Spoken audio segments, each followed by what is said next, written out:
எதிர்கால தமிழகத்தில் அரசு ஊழியர்கள், செவிலியர்கள் போன்ற பிரச்சனைகளை நம்முடைய தலைவருடைய கவனத்திற்கு எடுத்துச் செல்வோம். எல்லோரும் எதிர்பார்த்தது ஒன்றுதான். அவர் கோரிக்கை திராவிட முன்னேற்ற கழக அரசு வெற்றி பெறுவதற்கு முன்னால் தேர்தல் வாக்குறுதியில் 500க்கும் மேற்பட்ட வாக்குறுதிகளை தந்தார்கள். அதில் இது ஒன்றுதான். ஆனால் அந்த வாக்குறுதியை நிறைவேற்றவில்லை. ஆட்சி முடிய போகிறது என்ற காரணத்தின் அடிப்படையிலே தான் இன்றைக்கு போராட்டம் வலுப்பட்டிருக்கிறது.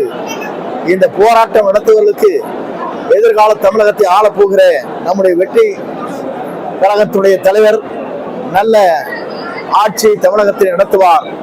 எல்லோரும் மகிழ்ச்சி வருவார் என்பதை மகிழ்ச்சியோடு நான் தெரிவித்துக் கொள்கிறேன். திமுக கூட்டணியில் இருக்கிற கட்சிகள் இந்த அரசு சம்பந்தமாகவும் செவிலியர் சம்பந்தமாகவும் குரல் கொடுக்கிறது ஒரு பெரிய கேள்விக்குறியா இருக்கு. இதை எப்படி பாக்குறீங்க?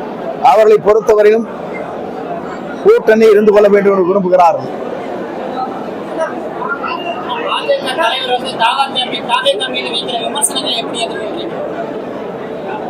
இது தமிழ்நாடு.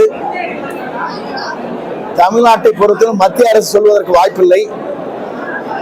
தேவையெல்லாம் விமர்சனம் செய்கிறார்களே தவிர அவர்களை பற்றி நாங்கள் பேசினால் நீங்களும் கேட்க இருப்பீர்கள். ஆனால் நாங்கள் பேசுவதை எங்களுடைய லட்சியமே வேறு. வெற்றி என்ற இலக்கை எட்டுவதற்குத்தான் நாங்கள் பயணங்களை மேற்கொண்டிருக்கிறோமே தவிர டெபாசிட்டை இழப்பதற்கல்ல.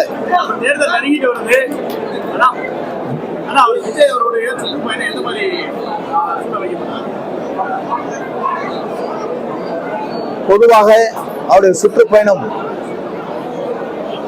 ஈரோட்டுக்கு பிறகு, பாண்டிச்சேரிக்கு பிறகு இனி நடைபெறுகிற நிகழ்ச்சி என்பது ஒரு வரலாறு படைக்கிற நிகழ்ச்சியாக இருக்கும். அந்த வரலாற்றுக்கு சொந்தக்காரர் என்பதை நான் இந்த நேரத்தில் தெரிவித்துக் கொள்கிறேன்.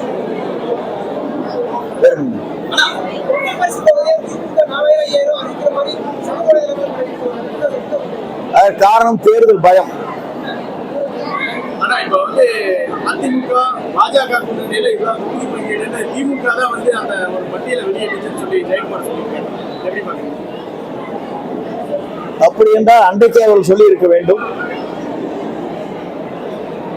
PS கோயிலோடு பேசுகிற போதே அன்றைக்கே இந்த கருத்தை வெளியிட்டிருந்தால் நன்றாக இருக்கும். 3 நாட்கள் கழித்து சொல்லப்பான்னு சொல்லியிருக்கார். உதயநிதி ஸ்டாலின் அவர்கள் தலைவர் பேட்டி எடுங்க. அவர் வாயவே திறக்கல. அவர்கிட்ட வாய் திறந்தாலும் மற்ற எல்லா விஷயம் தெரியும். அவங்க ஒரு கட்டமைப்பை உருவாக்கணும்னு சொல்லியிருக்காரு. அவர் எப்போது வாய் திறப்பார் என்று சொன்னால் நல்லதற்காக வாய் திறப்பார். கவலைப்பட தேவையில்லை.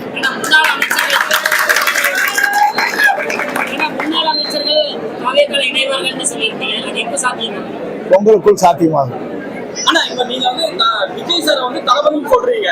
ஆனா திமுக எங்க ஸ்டாலின் அவங்க ஃப்ரீ பப்ளிசிட்டி பண்ணி கொடுக்குறாங்கன்னு ஒரு கருத்து முதல்ல இதுல உருவாக்குது. இல்ல, வெற்றி தளபதி இது. ஒரு தளபதி இல்ல. தளபதி என்றால் படைக்கு தலைமை தாங்குவது. வெற்றி தளபதி என்றால் வெற்றி பெற்று நாட்டை ஆள்வது.